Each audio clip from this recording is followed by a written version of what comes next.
shirkan jaraa'id ee warfidyeennada u qabtay xildhibaan Maxamed Cali Cumar Caananuug oo kamid ah mudanayaasha baarlamaanka federaalka Soomaaliya ayaa waxa uu kaga hadlay xaaladda siyaasadeed uu haatan dalku ku jiro. waxaan rabaa muddadii 2 sano ahayd oo dawladda ay joogtay Maxamed Cabdullaahi Farmaajo uu hogaaminayo madaxweynaheena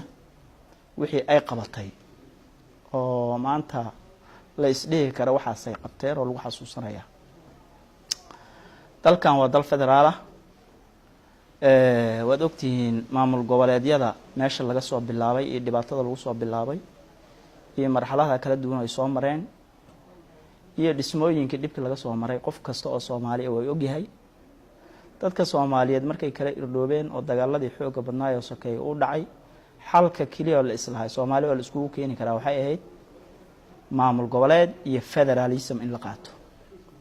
tii ayada waa lagu soo guuleystay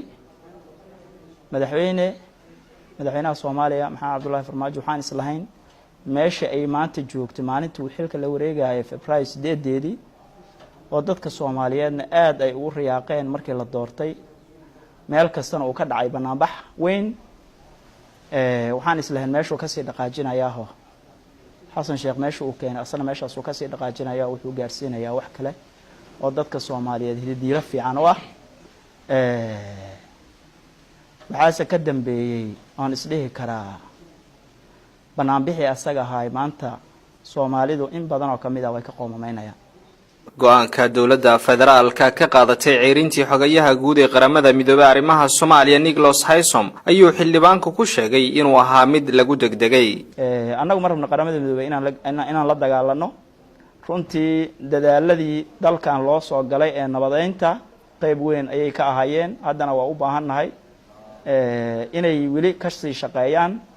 xiriirkii asaga ahaa oo aad wax iga weydiisay ee xiriir inta la ugu dhimaya xiriir weyn dhibaato weyn u geysanaya sababtoo ah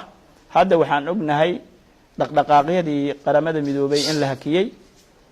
shaqaalahoodii inay yiraahdeen waa dhimaynaa oo caasimadii kuma shaqeyn karno markuu warqada soo saaray subaxii warqada qaramada midoobay ee soo saartay habeenkii ka dambeeyay hoobiyaal ayaa lagu garaacay kadib na warqadan ayaa la soo saaray in xogayihii xilka laga qaaday marka runtii dhibaato xoog leh ay ku noqonaysaa in shaqaalihii iyo hamigii international community iyo beesha caalamka ay Soomaalida kala ahayd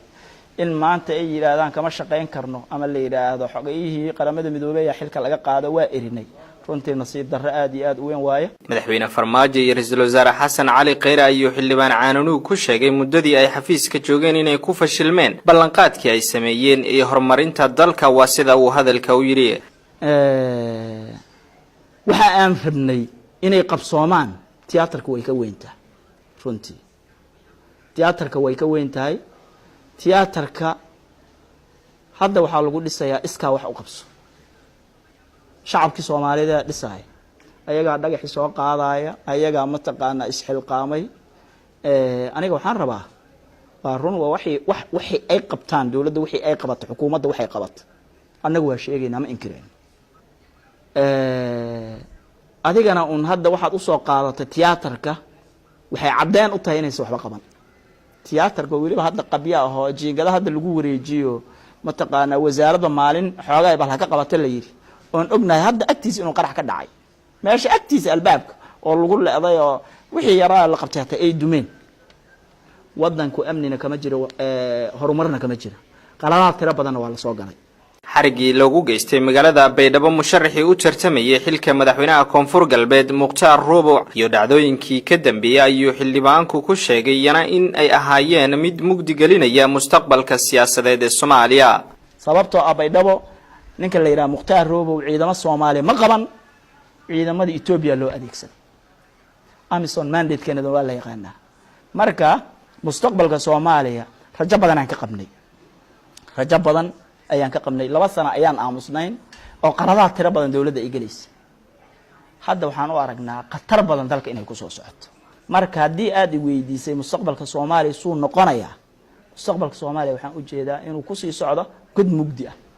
xildhibaanka oo shirkiisa jaraa'id ku sii guda jira ayaa soo hadal qaaday wadahadaladii u dhaxeeyay labada dhinac ee Somaliland iyo Soomaaliya oo in muddo hakad ku jira xukuumaddu ay ku fashilantay sidii la isugu soo dhaweyn lahaa taabadalkeedana waxa uu sheegay in dawladda federaalku ay ku mashquulsan tahay burburinta maamulada kale ee jira wadahadaladii lala galay Somaliland inay iskaga dhamaadeen fashil ayna rabin dawladda wadahadal inay la gasho tan kale maamul goboleedyadii kale ee dhisnaay mid maqan in la soo jiido iska badaay kuwii dhisnaay inay burburiyaan ay ka shaqeynayaan si ay 2020ga ayaga ay u soo laabtaan si 2020ga ayaga ay u soo laabtaan iska daa Somaliland in la doone kuwii dhisnaay ay rabaan inay burburiyaan Axmed Cali Maxamed Axmed Mercury Galmudug TV Kismaayo.